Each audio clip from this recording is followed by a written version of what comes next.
اپنے آپ کو کوستا بھی رہتا ہے کہ میں گدھا ہو کے کچھ حاصل نہ کر سکا. ایک مرتبہ ویسے ہی اپنے آپ کو روتا پیٹتا جا رہا ہوتا ہے تو راستے میں اسے شیر کی کھال ملتی ہے اور وہ لیتا ہے اور اس کو بھی پہن لیتا ہے. اب اس کو یہ پتہ نہیں ہوتا کہ یہ شیر کی کھال ہے، لیکن جب پہن کے وہ جنگل کے بیچوں بیچ آتا ہے تو اب کیا دیکھتا ہے کہ نظارہ بالکل الگ ہے. جو جانور اس کو دھتکارتے تھے، کھانے کو نہیں دیتے تھے، پانی پینے نہیں دیتے تھے، اب وہ جانور اس سے ڈر کے بھاگ رہے. اب ایک دن تو یہ ہوا کہ اس کو سیر ہو کے پانی بھی ملا اور اچھا کھانا بھی ملا اور کوئی جانور اس کا مذاق بھی نہیں اڑا رہا، سب دبے دبے پھر رہے اور یہ بڑا خوش کہ یہ تو عجیب ہی چمتکار ہو گیا اور یہ عجیب ہی بالکل مطلب ایک کہ مجھے ایک کھال ملی، میں نے پہن لی، عجیب لباس مجھے مل گیا. بہرحال زندگی پھر اس کی ایسی گزرتی گئی، جانور ڈرتے اسے، جہاں جاتا پانی مل جاتا، جہاں جاتا کھانا مل جاتا، جو تنگ کرتا دور بھاگ جاتا.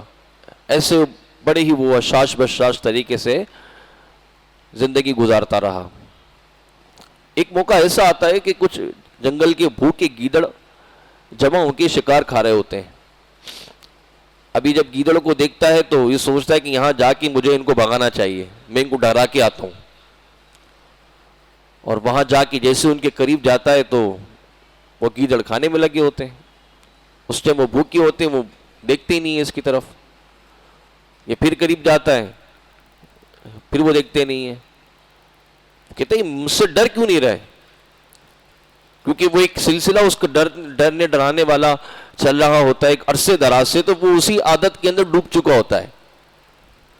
تو اب یہ کہتے ہیں کہ مجھ سے ڈر کیوں نہیں رہے؟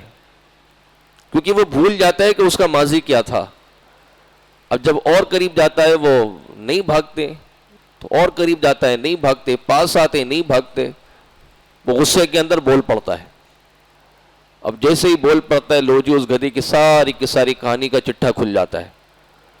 وہ جانور کہتے جس کو ہم اتنے برسوں سے شیر سمجھتے آ رہے تھے، یہ تو شیر کی کھال میں چھپا گدھا ہے.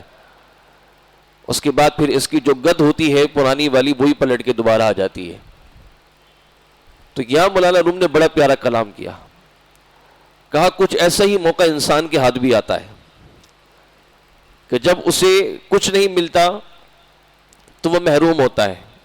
جب منصب دے دیا جاتا ہے، عہدہ دے دیا جاتا ہے، اقتدار دے دیا جاتا ہے، تو جب اس کو یہ ساری چیزیں ملتی ہیں تو پھر وہ سمجھتا ہے شاید اس جگہ کا جو بادشاہ ہے وہ میں ہی ہوں، طاقتور انسان میں ہی ہوں، یہ سارا کام میں ہی کرنا جانتا ہوں. اور جہاں موقع محل نہیں ہوتا وہاں بھی جا کے بولتا ہے، کیونکہ ہر بات ہر جگہ ہر موقع پر نہیں بولی جاتی. کہیں خاموش بھی رہا جاتا ہے، کہیں چپ بھی رہا جاتا ہے.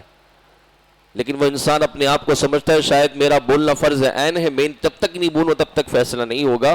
کبھی ایسا بھی ہوتا ہے کہ انسان کی قسمت اتنی پھوٹی ہوتی ہے وہ بلا وجہ وہاں جا کے بات کرتا ہے جہاں بات کرنے کا اس کا بنتا بھی نہیں ہے، اور جو کلام اس کے مقصد کا نہیں ہوتا وہ کلام وہاں جا کے کرتا ہے. تو پتہ لگتا ہے کہ بھائی یہ تو اقتدار کا حق میں ہی نہیں تھا، یہ اس کے اختیار ہی نہیں تھا کہ اس کو یہ معاملہ دیا جاتا.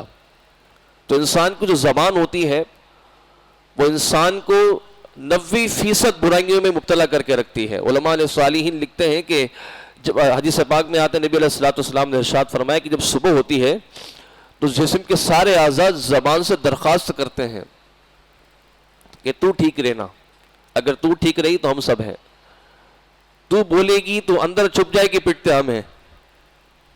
بولتی یہ ہے پٹتے جسم کے دیگر اعضاء ہیں. تو حدیث پاک میں حضور نے فرمایا کہ جب صبح ہوتی ہے تو سارے جسم کے اعضاء زبان کو کہتے کہ تو چپ رہے، تو صحیح رہے گی تو ہم صحیح رہیں گے.